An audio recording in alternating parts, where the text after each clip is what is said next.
Welcome to this explainer. Today, we're diving deep into the emotional journey and the sheer structural brilliance of Psalm 27. It's totally fascinating because, it isn't just a beautiful piece of ancient poetry, it's actually a timeless operational guide for spiritual warfare. It literally captures the full spectrum of a believer's covenant walk with God, going all the way from fearless, absolute victory to raw, urgent desperation. Okay, let's take a quick look at our roadmap for today. We'll start with the Fortress of Light, move into the Singular Sanctuary Pursuit, and then explore pleading for God's face. After that, we'll look at waiting on the bedrock, and finally wrap the whole thing up with fulfillment and final focus. All right, jumping right into part 1, the Fortress of Light, metaphors of invincibility in verses 1 through 3. This first movement just rings out with a triumphant declaration of fearless confidence. David opens with this iconic, absolutely brilliant statement of spiritual security. Yahweh is my light and my salvation. Whom shall I fear? Yahweh is the strength of my life. Of whom shall I be afraid? Now, what's really cool here is that David doesn't just use vague, generic terms for God. He is remarkably precise about exactly how God protects him. First up, he calls God Ori, my light. Think about being stuck in a pitch-black, unfamiliar place, or suddenly getting hit with that heavy, suffocating wave of anxiety about the unknown. Light completely shatters that darkness, right? It instantly eliminates the fear of the unseen, the confusion, and the danger of any kind of ambush. Before the enemy can even hide in the shadows, boom, the light exposes them. Next, he uses the word yishi. This moves way beyond just illumination into actual, tangible salvation. We're talking active deliverance from lethal threats. So if an enemy does manage to set a physical trap or some deadly situation unfolds out of nowhere, God is the active rescuer, literally pulling David out of that immediate danger. Finally, we have Ma'az Chayai, which represents an impenetrable fortress. Picture a massive, towering wall of solid rock that just effortlessly absorbs every single incoming blow without a scratch. When hostile forces gang up like wild beasts, ready to tear everything apart, David remembers this fortress. The adversaries crash against it, they stumble, and they collapse.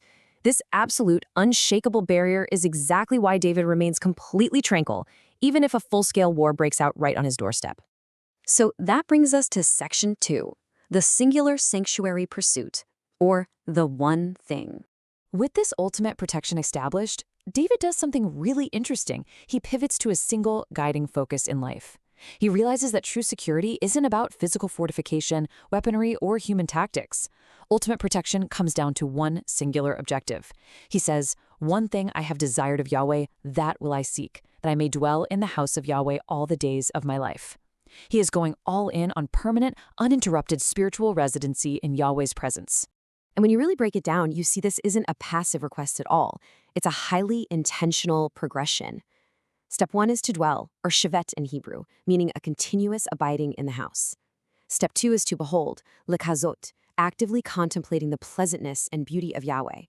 And step 3 is to inquire, levakir, seeking divine counsel and instruction.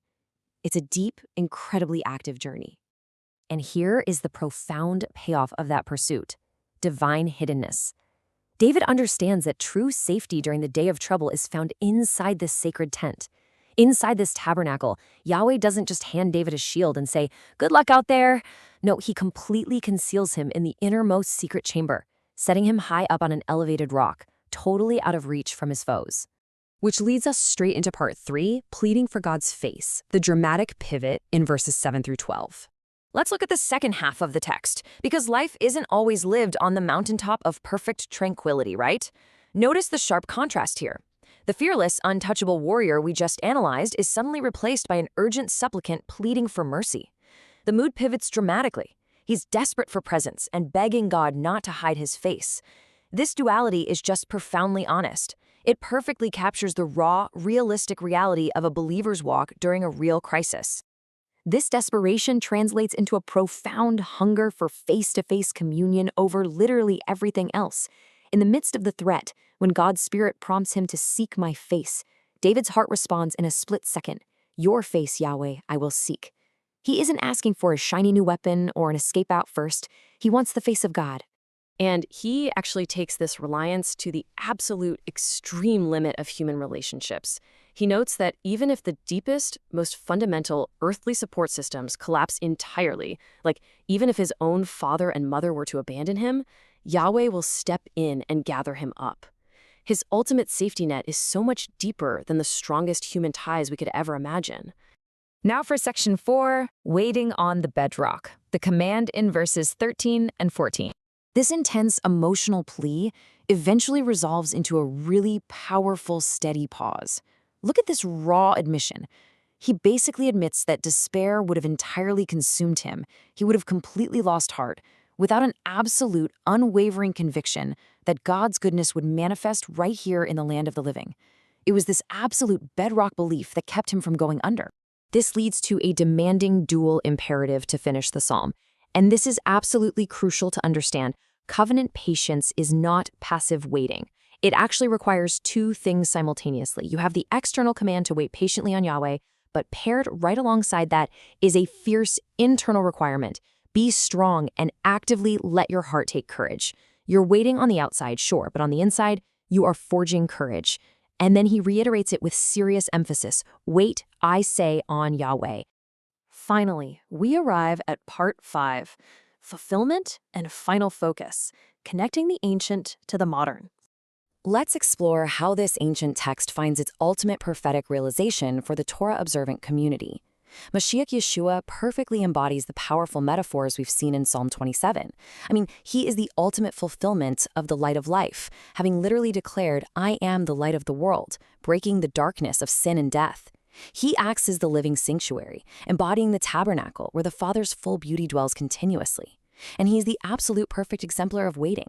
Facing his darkest night and enduring total betrayal, he sought the Father's face and waited on Yahweh for complete resurrection vindication. So, bringing it all together, Psalm 27 leaves us with a brilliant 3-point operational guide to follow when the day of trouble inevitably hits your own life. First, simplify your desire. Cut through the noise and make the pursuit of his presence your absolute one thing. Second, seek his face first. When the Spirit prompts you, respond immediately, no hesitation. And third, hold the line in waiting. When answers seem delayed, do not yield to panic. Be strong, forge that internal courage, and wait expectantly. As we wrap up this explainer, I really want to leave you with a vital question to reflect on. We've seen how David traded anxiety for the sanctuary and fear for the face of God.